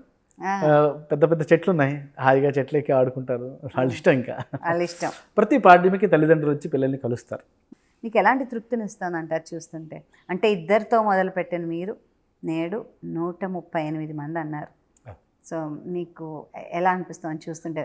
ప్రతి సంవత్సరం ఎదుగుతూ 10 సంవత్సరాలు పూర్తయినప్పటికీ ఫార్మల్గా 8 సంవత్సరాలు సెలబ్రేషన్ చేసుకుంటున్నారు. నిజం చెప్పాలంటే ఇంత గొప్ప కార్యానికి భగవంతుడు నన్ను ఎంచుకున్నాడు అని అనుకుని చాలా సంతోషిస్తుంటాను మధ్య మధ్యలో. భగవంతుడు ఇచ్చిన బుద్ధి, భగవంతుడు ఇచ్చిన కొద్దిపాటి ధనం, భగవంతుడు ఇచ్చిన కొద్దిపాటి కాలం, ఎనర్జీ, తాతల నుండి అందిన కొంత ఆస్తి, ఇవన్నీ ఒక పవిత్ర కార్యానికి ఖర్చు పెట్టగలుగుతున్నాను అనే సంతోషం. మనం ఖర్చు పెట్టిన ఆ విద్యార్థులు తయారవుతూ ఉంటే, వాళ్ళు చక్కగా ఆ మార్గంలో నడుస్తూ ఉంటే ఒక గర్వం, ఒక ఆనందం. అబ్బా, మన సమయం ఎంత చక్కని కార్యంలో నడుస్తుంది అని ఒక ఆనందం. అయితే ఈ ఆనందం కోసం ఈ పని చేయట్లేదు, ఇది కర్తవ్యంగా చేస్తున్నాను. అంటే ఒక పని చేస్తే దాంట్లో ఆనందంగా, కష్టంగా ఉండడం అనేది బై ప్రొడక్ట్స్ లాంటివి. కర్తవ్యంలాగా చేయటమే. ఒక తల్లి తన పిల్లవాడిని పెంచే క్రమంలో ఆనందం కోసం పెంచదు, దుఃఖం కోసము పెంచదు. ఒకసారి వాడికి దెబ్బ తగిలితే ఏడుస్తుంది, వాడు బాగా చదివితే సంతోషపడుతుంది. కానీ అవి అప్పుడప్పుడు జరిగేవి, కానీ బాధ్యతతో పెంచుతుంది. అలాగే గురుకులం అనేది ఒక బాధ్యత, విద్యార్థులను తయారు చేయడం అనేది ఒక బాధ్యత. అది సంతోషం కోసమో, తృప్తి కోసమో, టైంపాస్ కోసమో చేయకూడని పని, బాధ్యతతో చేయాల్సిన పని. ఒక తల్లిలాగా, ఒక తండ్రిలాగా అంత పెద్ద బాధ్యత, గురువు బాధ్యత. ఆ మానసిక స్థితి ఉన్నదండి. మరి అలాంటప్పుడు ఫ్యామిలీ పరంగా, అంటే మీకు కూడా ఫ్యామిలీ ఉంటుంది, పిల్లలు ఉంటారు, అందరు ఉంటారు, వాళ్ళ నుంచి ఎలాంటి ప్రోత్సాహం ఉంది మీకు? అంటే మీరు మీ పెద్దవాళ్ళు ఇచ్చిన ఆస్తిని కానీ, మీరు సంపాదించుకున్న ఆస్తిని కానీ ఇందులో పెట్టి ఒక మంచి కార్యం చేస్తున్నారు. కానీ పిల్లలకు కూడా, ఫ్యామిలీకి కూడా అలాంటి దృక్పథం ఉండాలి, దాన్ని ముందుకు తీసుకెళ్లాలనే సంకల్పం కూడా ఉండాలి. ఎలా ఉందంటారు? మొట్టమొదటి నేను నా ఫ్యామిలీని నేను వేరుగా చూడను. నేనైనా నా కుటుంబం అయినా నేనే అనుకుంటాను. ఈవెన్ నా తల్లిదండ్రులు కూడా నేను వేరుగా అనుకోను, నేనే అనుకుంటాను. ఈవెన్ నా కార్యకర్తలు కూడా, ఇప్పుడు 150 మంది కార్యకర్తలు ఉన్నారు, వాళ్ళందరూ కూడా నాకు వేరుగా కనిపించరు, వాళ్ళు కూడా నేనే కనిపిస్తాను, నాలోనే వాళ్ళందరూ కనిపిస్తారు. కాబట్టి నాకు ఎక్కడ ఎప్పుడు ప్రతిఘటన రాలేదు. నేను ఇలా చేస్తాను, ఇలా చేద్దాము అంటే చేద్దాము అంతే అని తప్ప, అలా వద్దు అని ఇంతవరకు నా కుటుంబ సభ్యులు అనలేదు, నా కార్యకర్తలు అనలేదు. అలా వెనకాల గురుగారు మీరు ఏదంటే అది, మీ వెనకాల మేము, నానా మీరు ఏదంటే అది, మీ వెనకాల మేము. నా కుటుంబం అలా నా వెనకాల అట్లా నిలబడ్డది. నా కుటుంబం అంటే ఇప్పుడు నా కుటుంబం చాలా పెద్ద కుటుంబం. పిల్లలు ఎలా ఉన్నారండి? అంటే రకరకాల పిల్లలు స్కూల్లో ఉంటే కంప్లైంట్స్ చేస్తూ ఉంటారు, ఈ పేరెంట్స్ టీచర్ మీటింగ్లు అవుతూ ఉంటాయి, చాలా అల్లరి చేస్తున్నాడు మీ పిల్లవాడనో, లేకపోతే అస్సలు మాట శ్రద్ధగా వినట్లేదనో, మారం చేస్తున్నారనో, రకరకాల సమస్యలు. సో ఇక్కడ ఎలా ఉంది ఈ గురుకులంలో? పెద్దవాళ్ళు చిన్నపిల్లల్ని చూసుకోవడమా, లేకపోతే అందరు కలిసికట్టుగా ఉండడమా, ఎలా ఉంటుంది ఇక్కడ? ఒక కుటుంబ వాతావరణం ఉంటుందండి, ఒక అన్న, ఒక తమ్ముడు లాగా ఉంటుంది. మన ఒకరోజు సన్నివేశం ఏంటంటే, ఒకడు భోజన సమయంలో ఒక విద్యార్థి ఇంకొక విద్యార్థికి భోజనం నోట్లో పెడుతున్నాడు, అన్నం పెడుతున్నాడు. నువ్వు ఎందుకు పెడుతున్నావు వాడికి అంటే, వాడికి చెయ్యి దెబ్బ తగిలిందిట, చెయ్యి కోసుకుంది, వాడు తినలేడు. మరి నువ్వు కలిపి పెట్టాలని నీకు ఎందుకు అనిపించింది అంటే, వాడికి అనిపించింది అంతే అంతే అంతే అంతే. ఇప్పుడు మనం చెప్పి మీరు ఇలా చూసుకోవాలి, తర్వాత వాళ్ళని తమ్ముళ్ళు అనుకోవాలి అని చెప్పటాలు ఏముండవు. ఒక సహజమైన కుటుంబ వాతావరణం అక్కడ ఉంటుంది. నిజంగా చెప్పాలంటే ఏమీ కంప్లైంట్ లేదండి. పిల్లలందరూ భగవత్ స్వరూపాలు. ఎందుకంటే ఒక మాట చెప్తారు మన వాళ్ళు పెద్దలు, అమంత్రం అక్షరం నాస్తి, నాస్తి మూలం అనౌషధం, అయోగ్య పురుషో నాస్తి, యోజకస్తత్ర దుర్లభ అంటాడు. ప్రతి అక్షరంలో ఒక మంత్రత్వం ఉంటుంది, ప్రతి ఆకులో ఒక ఔషధ గుణం ఉంటుంది, ప్రతి వ్యక్తిలో ఒక విశేష లక్షణం ఉంటుంది. ఆ లేకుండా ఎవరు ఉండరు.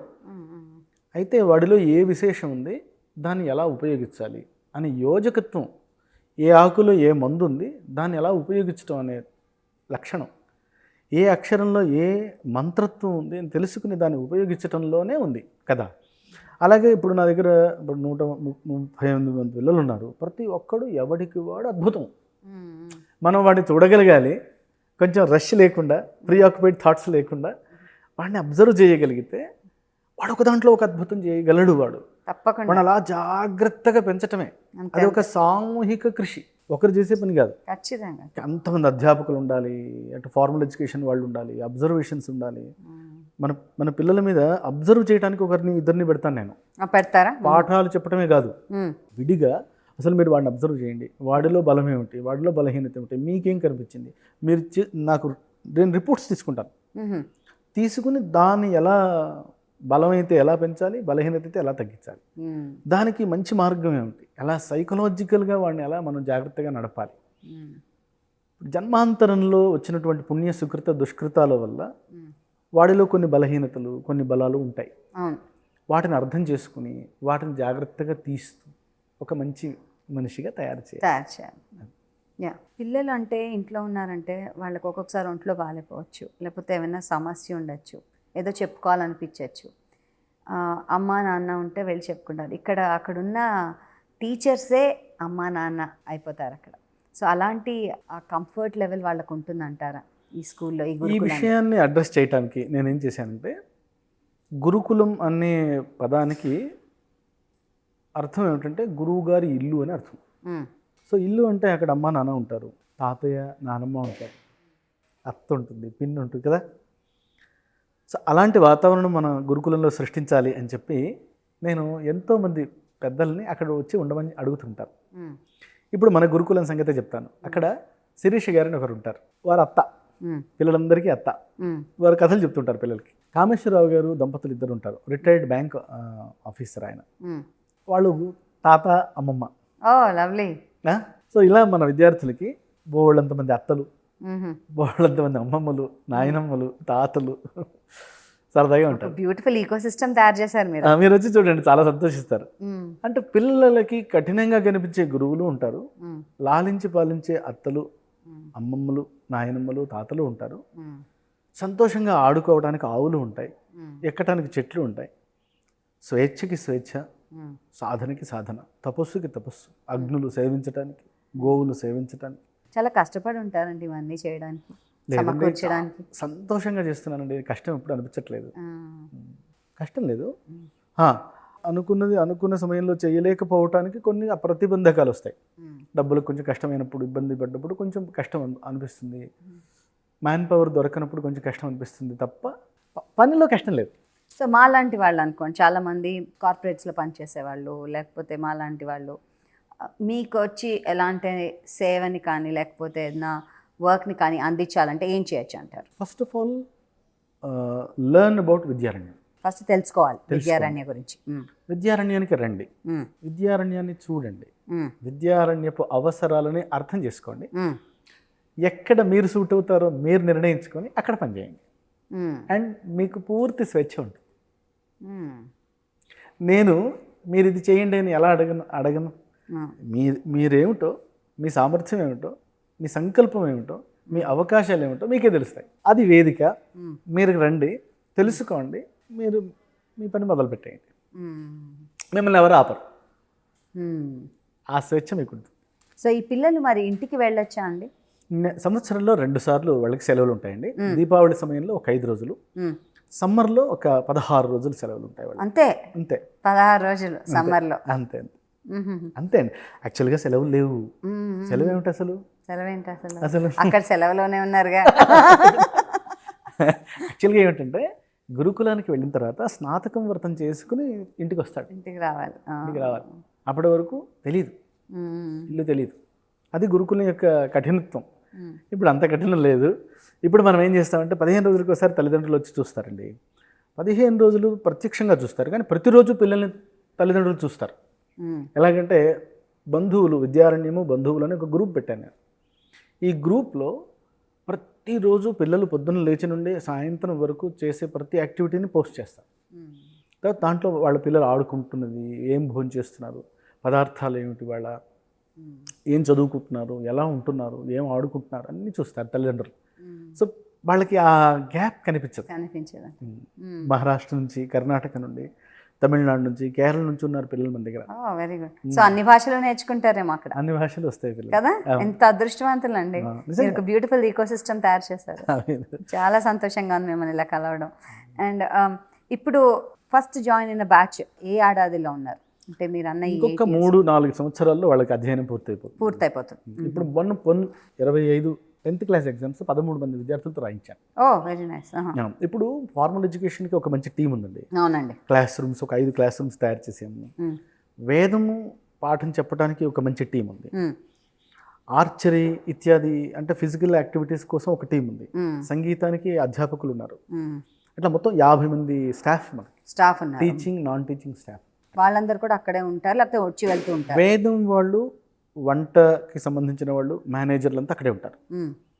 ఫార్మల్ ఎడ్యుకేషన్ టీచర్లు వచ్చి వెళ్తూ ఉంటారు. సంగీతం వాళ్ళు వచ్చి వెళ్తూ ఉంటారు. మార్షల్ ఆర్ట్స్ వాళ్ళు వచ్చి వెళ్తూ ఉంటారు. నేను ఒకటి విన్నానండి, మీ ఈ విద్యారణ్యంలో మామూలు విద్యతో స్కూల్కి వెళ్ళే సిబిఎస్ఈ సిలబస్లతో, ఈ మ్యూజిక్తో, ఫిజికల్ ఫార్మ్ ఆఫ్ ఎడ్యుకేషన్తో పాటు ఇష్టమైన వాళ్ళు, పెద్ద పెద్ద వృత్తుల్లో ఉన్న వాళ్ళు కూడా వాళ్ళు వచ్చి మారల్ క్లాసెస్ లాగో లేకపోతే లెక్చర్స్ లాగో ఇస్తున్నారన్న విషయం కూడా విన్నాను నేను. ఇన్ఫ్యాక్ట్ మా హస్బెండ్ గారు ఆర్మీ కాబట్టి ఆర్మీ ఆఫీసర్ అవుదాం అనుకుంటున్నారు కొంతమంది పిల్లలు. మీరు వచ్చి ఆర్మీ గురించి చెప్పండి అని కూడా అడిగిన సందర్భం ఉంది, which is a very beautiful thing. చాలా మంచి విషయం. అంటే ఇన్ని మీరు అన్నట్టు ఒక డాక్టర్, ఒక ఇంజనీర్, ఒక ఆర్మీ ఆఫీసర్, ఇలా అందరినీ తయారు చేసే ఒక మంచి గుడి కట్టారు మీరని చెప్పాలి మేము. అలాంటి సపోర్ట్ సిస్టమ్ మేము అందించవచ్చు అంటారు? అంటే ఫైనాన్షియల్గా కూడా ఏమైనా మేము అందించవచ్చా? అలా అయితే ఎలా చేయొచ్చు? ఒకటేమో విద్యార్థులకి వాళ్ళ ముందు అసలు ఈ ప్రపంచంలో మనం ఏమేమి అవ్వచ్చు అని మనం ముందు పెట్టాలి. అంటే మీరు ఆర్మీ ఆఫీసర్ అవ్వచ్చు, మీరు డాక్టర్ అవ్వచ్చు, ఇంజనీర్ అవ్వచ్చు అని ముందు వాళ్ళకి పరిచయం చేయాలి ప్రపంచంలో ఏముందో. ఆ ఉద్దేశం ఒకటి ఈ సంకల్పానికి కారణం. ఒక ఐఏఎస్ అకాడమీ నడిపే రాఘవేంద్ర గారు అని ఒకరు ఉన్నారు. వారు ఐఏఎస్ అంటే ఏమిటి, అది ఎలా చదువుకోవాలి, దానికి స్టెప్స్ ఏమిటి చెప్పారు. అలాగే ఐఐటి మెడ్రాస్ ప్రొఫెసర్స్ని మనం ఆహ్వానించాం. వాళ్ళు వచ్చారు, మన పిల్లలకి ఐఐటి అంటే ఏమిటి అని లెక్చర్ ఇచ్చారు. ఇవ్వటమే కాకుండా వాళ్ళు ఆహ్వానిస్తే 3 రోజుల పాటు మనం ఐఐటి మెడ్రాస్కి విద్యార్థులను తీసుకెళ్ళాము. 3 రోజుల పాటు అక్కడ వర్క్షాప్ చేసాం. అలాగే వేదాంతం ఏమిటి, యోగా ఏమిటి, తపస్సు ఏమిటి అని చెప్పడానికి ఆర్ష విజ్ఞాన గురుకులం అని చెప్పి ఒక వ్యవస్థ ఉంది. ఆ వ్యవస్థతో మనం టైఅప్ అయి ఉన్నాం. సత్యవ్రతానంద సరస్వతి స్వామి వారు అని చెప్పి అమ్మగారు ఉన్నారు, యోగి. వారు స్వయంగా తెలుసుకుని వచ్చారు. వారు మన విద్యార్థులకి తపస్సు ఏమిటో చెప్తారు, యోగం ఏమిటో చెప్తారు. ప్రతి సంవత్సరం 15 రోజుల క్యాంప్ ఉంటుంది. మనం ఋషికేశ్ తీసుకెళ్ళాం. 3 సార్లు తీసుకెళ్ళాం. ఇప్పటికి ఋషికేశ్, తమిళనాడులో ఆనైకట్టి అనే ఒక ఆశ్రమం ఉంది, అక్కడికి తీసుకెళ్ళాం. ఇప్పటికి 4 శిబిరాలు పూర్తయిపోయినాయి ఇప్పటికీ. సో ఇలాగా అంటే ఏమిటంటే విద్యార్థులు వారిలో ఉన్న దివ్య చైతన్యం వాళ్ళని ఎటువైపు పని చేయనిస్తుందో మనకి తెలియదు కదా. అందువల్ల సమాజంలో ఉన్న ప్రతిష్ఠిత వ్యక్తులందరూ రావాలి, వాళ్ళ ముందు ఈ విషయాలన్నీ పెట్టాలి. వాళ్ళ హృదయంలో పడుతుంది, క్రమంగా వాడు చూస్ చేసుకుంటాడు. ఇది మన ఉద్దేశం. అందువల్ల అందరూ రావాలి, అది చెప్పాలి అని ఒక వ్యవస్థ మనం నడుపుతూ ఉన్నాము. ఇక సపోర్ట్ సిస్టమ్కు వచ్చేసరికి నేను మన పాఠశాలని సమాజానికి పరిచయం చేయాలి. నేను ఒక వ్యక్తి నా దగ్గరికి వస్తే నా ఆలోచనలన్నీ చెప్తూ ఉండేవాడిని. 2.5 సంవత్సరాల క్రితం వరకు వ్యక్తితో మాట్లాడుతున్నాను. అందరం కలిసి కూర్చుని ఎలాగా ఈ సమాజంలోకి తీసుకెళ్ళటానికి అని చెప్పి ఒక ప్రోగ్రామ్ డిజైన్ చేశాం. ధర్మసేతు, ఒక 1.5 hour ప్రోగ్రామ్. మీ ఇంటికి వస్తాం, ఒక 10 మందిని మీరు మీ బంధువుల్ని, కుటుంబ సభ్యుల్ని, మిత్రుల్ని పిలవండి. ఒక 15 నిమిషాల పాటు మన విద్యార్థులు ఒక 10 మంది బ్యాచ్ తీసుకొస్తాం. వాళ్ళు ఒక 15 నిమిషాల పాటు వేదపారాయణ చేసి వాళ్ళు వెళ్ళిపోతారు. వేరొక 15 నిమిషాల పాటు మన గురుకులం గురించి చెప్తా, మ్మ్. మిమ్మల్ని ఆహ్వానిస్తా, మ్మ్. మీ ఆ గ్రూప్ ఆఫ్ పీపుల్ని మన పాఠశాలకి రండి, ఇలాంటి ధర్మకార్యం ఒకటి జరుగుతోంది, ఇది నా ఒక్కడి బాధ్యత, మా చిన్న గ్రూప్ యొక్క బాధ్యత కాదు, మన బాధ్యత, సమాజం బాధ్యత, మీరు రండి, మీరు అర్థం చేసుకుని మీరేం చేయగలరు, మ్మ్. అక్కడ పని జరుగుతోంది, చక్కగా జరుగుతోంది, జెన్యున్గా జరుగుతోంది, మనం ₹1 ఇస్తే సద్వినియోగం అవుతుంది, మనం సమయం పెడితే సద్వినియోగం అవుతుంది అని మీకు అనిపిస్తే మీరు ఏమి ఇవ్వగలరు, ఏం చేయగలరు అది మీరు చేయండి అని మన సమాజాన్ని ఆహ్వానిస్తున్నారు 2.5 సంవత్సరాలుగా. మ్మ్. సో అందుకని వ్యక్తులు వస్తున్నారు, మనకి అనేక రకాల పనులు అవుతున్నాయి తల్లి. సో ఒక పెద్ద క్వశ్చన్ ఏంటంటే ఈ మధ్య ఎక్కువ మంది అడిగేది, స్త్రీలు కూడా నేర్చుకోవచ్చు కదా, ఎందుకు అది కేవలం అబ్బాయిలకు మాత్రమే పరిమితం ఎందుకు చేశారన్న ఒక ఆలోచన ఉంది, ఆందోళన లాంటిది ఉందని చెప్పాలి. సో దీని గురించి మీరేమంటారు? కన్యా గురుకులం సంకల్పం ఉందండి.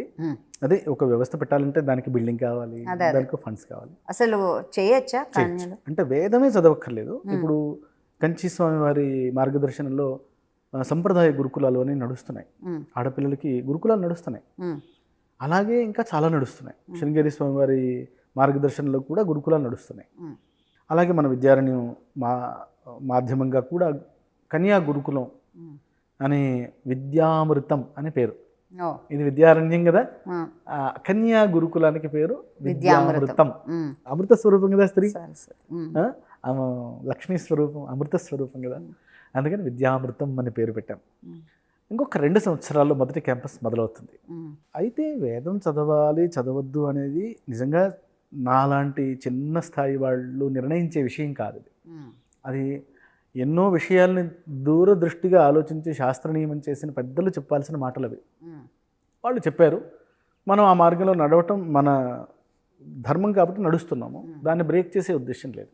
కాబట్టి వేదాధ్యయనం అయితే మనం పెట్టాం ఆడపిల్లలకి. ఎందుకు చేయకూడదు అంటే నాకు తెలియదు, అది స్వామి ఆమ్నాయ పీఠాలు శంకరుల వారు చెప్పాలి, మనం వినాలి. దాంట్లో ఏవో రహస్యాలు ఉంటాయి.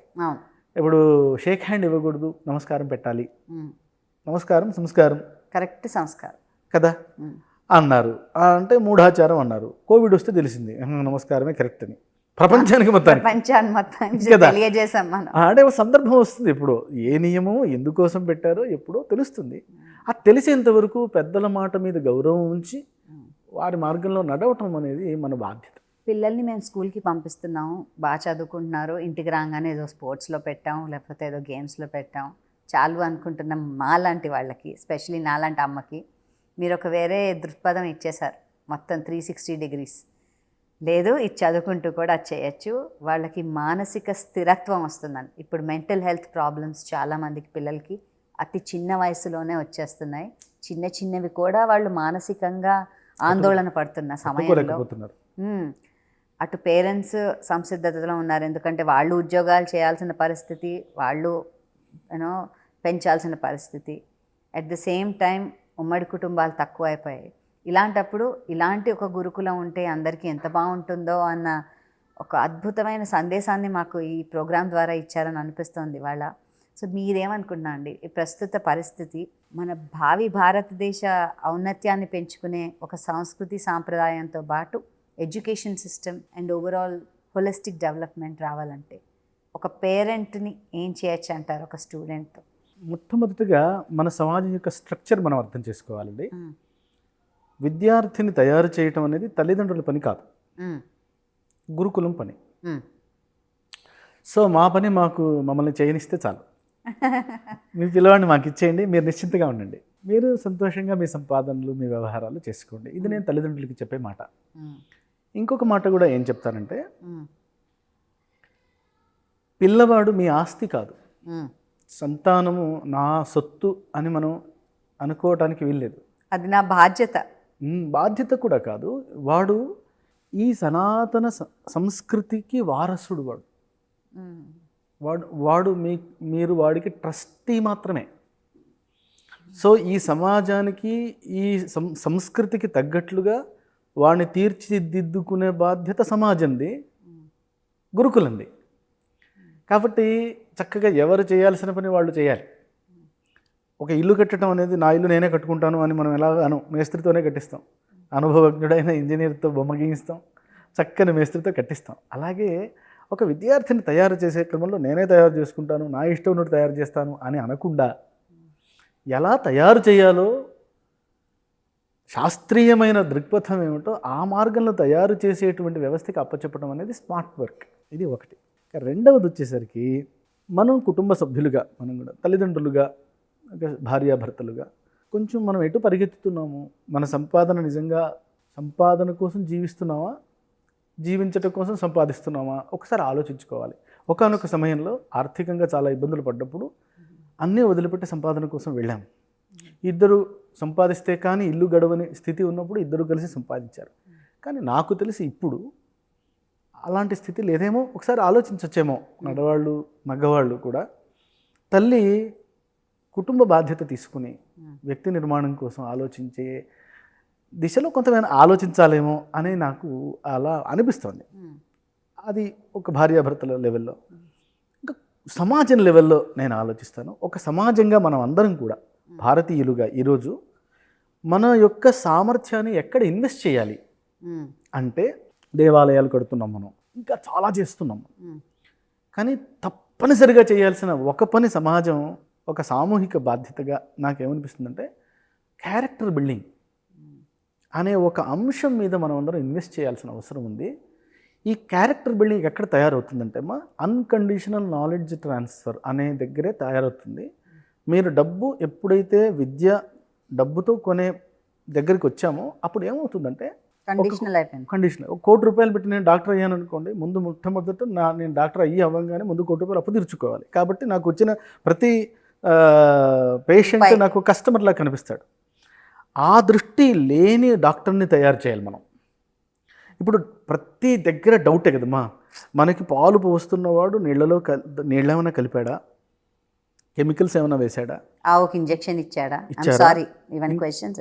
కూరగాయలు కెమికల్స్తో తయారైనాయా, ప్రతిదీ డౌటే. పెస్టిసైడ్స్ చేశారా. మనం ఆర్గానిక్ వెళ్దాం, మనం కాకపోతే సెకండ్ కన్సల్టేషన్, సెకండ్ కాకపోతే థర్డ్. ఇంత అపనమ్మకం ఎందుకు? ఎందుకంటే మనం వెళ్ళే బ్రిడ్జ్ కూడా ఫ్లైఓవర్ సరిగ్గా ఉంటుందా, విరిగిపోతుందా? ఎందుకు ఇంత అపనమ్మకం అంటే అమ్మా, మనం ఎలాంటి వ్యక్తులను తయారు చేయాలి? ఇప్పుడు చూడండి, గురుకుల మాధ్యమంగా తయారు చేస్తే సమాజం పోషించింది, నాకు అన్నం వీళ్ళు పెట్టారు, భిక్షాందేహి అంటే అన్నం పెట్టారు కాబట్టి నేను చదువుకున్నాను, వాళ్ళ భిక్షతో చదువుకున్నాను అనే ఒక కృతజ్ఞత ఉంటుంది సమాజం పట్ల. కాబట్టి వాడికి ఏదన్నా బాధ్యత వస్తే ఈ సమాజం నన్ను పోషించింది, నేను ఈ సమాజాన్ని కాపాడుకోవాలి అనే ఒక సెన్స్ ఆఫ్ రెస్పాన్సిబిలిటీ ఉంటుంది. అవును. ఆ రెస్పాన్సిబిలిటీ వాడిలోంచి పుట్టాలి. మనం ఉపన్యాసం ఇస్తే వచ్చేది కాదు. అలాంటి వ్యక్తుల్ని తయారు చేసుకోవటానికి ఈరోజు సమాజం సంకల్పించాలి. అక్కడ ఇన్వెస్ట్ చేయాలి, అక్కడ మన ఎమోషన్స్ ఇన్వెస్ట్ చేయాలి, అక్కడ మన సమయం ఇన్వెస్ట్ చేయాలి, అక్కడ మనం మనీ ఇన్వెస్ట్ చేయాలి. అలాంటి వ్యక్తుల ద్వారా మాత్రమే గొప్ప సమాజం తయారవుతుంది. గొప్ప సమాజం గొప్ప వ్యక్తులతో తయారవుతుంది, కానీ డబ్బుతో తయారవదు ఖచ్చితంగా. కాబట్టి ఆ వాస్తవాన్ని మనం అర్థం చేసుకుని ఒక్కసారి అందరూ ఆలోచించాలని నేను అందరినీ కోరుతూ ఉంటానండి. మన దగ్గర నుంచి మొదలు పెట్టాలి. ఇప్పుడు నేను ఏమండి మీరు ఏమన్నా వేద పాఠశాల కోసం ఆలోచించండి అని నేను అడగాలంటే నాకు అర్హత ఎప్పుడు వస్తుందండి? నేనేమన్నా చేస్తే. కరెక్ట్. సో నేనేం చేశాను, నేనేమేం చేయాలో అవన్నీ అన్కండిషనల్గా అన్నీ చేశాను. అంటే ఇప్పుడు నాకు 7 ఎకరాలు ఉంది భూమి. ఆ 7 ఎకరాల్లో ఒక 2 ఎకరాలు వేద పాఠశాలకి ఇచ్చి 5 ఎకరాలు నేను వ్యవసాయానికి ఉంచుకుంటాను అనుకుంటే ఎవరు కాదంటాడు నన్ను? కాదు. 7 ఎకరాలకి 7 ఎకరాలు. అసలు 7 ఎకరాలు ఏమిటి? నాకు 70 ఎకరాలు వస్తే 70 ఎకరాలు ఇచ్చేవాడిని. ఎందుకు అంటే ఎంత చేసినా తక్కువే కదా. ఇప్పుడు 500 మంది గురుకులం అండి, ఏం సరిపోతుందండి ఈ దేశానికి, ఈ ప్రపంచానికి? ఇలాంటి గురుకులాలు ఒక 500 ఉండాలి, ఇలాంటి గురుకులాలు ఒక 5,000 ఉండాలి. ఎంత చేసినా తక్కువే. కాబట్టి నేను చేసి నేను ఇచ్చి మీరు కూడా ఇవ్వండి అని అడిగే అర్హతను సంపాదించాలి. మనంగా చేయాలి అని నేను అందరినీ అడుగుతానండి. అండ్ తప్పకుండా విద్యారణ్యంకి నేను వస్తాను, తప్పకుండా చూస్తాను మా శ్రీవార్త పిల్లలతో. అండ్ మన పాడ్కాస్ట్ ద్వారా విద్యారణ్యం గురించి ఎక్కువ మందికి తెలియాలని కోరుకుంటున్నాము. అండ్ మీరు ఇప్పుడు మీ వార్షికోత్సవం చేసుకుంటున్నారు, 8వది, విజయవంతంగా సాగాలని కోరుతూ మా నుంచి ఎలాంటి సాయం కావాలన్నా వీఆర్ ఆల్వేస్ దేర్. నేను ఒక చిన్న కోరిక అండి, భగవంతుడు ఒక్కొక్కరిలో ఒక్కొక్క దివ్యత్వాన్ని ఉంచుతాడు. అట్లానే మీకు ప్రజల యొక్క భావాన్ని అర్థం చేసుకుని వాళ్ళ హృదయంలో ధర్మాన్ని నింపే ఒక మాట ఇచ్చారు. అందువల్ల ఈ మార్గం పట్టుకుని మీరు సమాజ సేవ చేస్తున్నారు. విద్యారణ్యాన్ని అర్థం చేసుకుని మీకు భగవంతుడు ఇచ్చిన ఈ శక్తిని, వాక్ శక్తిని విద్యారణ్య గొంతుకగా మారి విద్యారణ్య భావాన్ని సమాజానికి చెప్పే ప్రయత్నం మీరు నిరంతరం చేస్తే, అంటే ఒక పాడ్కాస్ట్ అయింది అలా కాదు, మీరు తెలుసుకొని సమయము సందర్భానుసారంగా అక్కడి విషయాల్ని సమాజానికి తెలియచేసే ప్రయత్నం మీరు చేస్తే విద్యారణ్యానికి మీరు చాలా సహాయం చేసినట్లు అవుతుందని నేను సహాయం అనుకోను, అది బాధ్యతగా భావిస్తున్నాను ఇప్పుడు ప్రస్తుతం. అది బాధ్యతే, మన సమాజంలో అందరికీ ఉన్న బాధ్యత. ఇన్ఫ్యాక్ట్ నేను మనం ఇలా కలవడానికి కూడా ఒక పవర్ ఉందని అనిపిస్తుంది నేచర్ది. బికాజ్ నేను అంటూ ఉంటాను that you have to be the person you want to see in the society. First మన ఇంట్లోనే స్టార్ట్ అవ్వాలని మేము అభిప్రాయపడతాం చాలా స్ట్రాంగ్గా. అంతే తల్లి, అంతే. So see the change you want to see in the nation, in you, in your family first. నేను ఎలా తయారు చేయాలి అని అనుకున్నాను, అసలు నేను అలా తయారవ్వగలనా అని ముందు నేను నా మీద ప్రయత్నించుకున్నాను. నేను ఇన్ని రకాలుగా విద్యార్థిని తయారు చేయాలి అని నేను అనుకుంటున్నాను కదా, మరి నేను ఎలా తయారవ్వగలనా అని అనుకుని నేను అలా తయారయ్యాను. నేను సంగీతం నేర్చుకున్నాను, నేను యుద్ధ విద్యలు నేర్చుకున్నాను, నేను కరసం చేయగలను, నేను ఒక 4-5 ఇన్స్ట్రుమెంట్స్ వాయించగలను, నేను ఫార్మల్ ఎడ్యుకేషన్ చేశాను, నేను లా చదువుకున్నాను, నేను సంస్కృతం చదువుకున్నాను, కొంచెం జ్యోతిషం చదువుకున్నాను, సంఘ కార్యం చేశాను, సంస్కృత భారతి కార్యం చేశాను, పౌరోహిత్యం చేశాను, అర్చకత్వం చేశాను, కుటుంబ బాధ్యతలు పూర్తి చేశాను. ఇన్ని చేయగలిగానా? అయితే ఓకే. ఏ గైడెన్స్ లేని నేనే చేయగలిగితే నా గైడెన్స్ నాలాంటి నాకన్నా సమర్థత కలిగిన మీలాంటి వాళ్ళందరూ గైడెన్స్ ఉంటే వాళ్ళు ఏం చేయలేరు అని ఒక ధైర్యంతో ముందుకెళ్తున్నాను. Be the change you want to see in the nation అని. థ్యాంక్ యూ వెరీ మచ్ అండి, ధన్యవాదాలు. మీ అమూల్యమైన సమయం మాకు కేటాయించారు. We wish you all the best and thank you.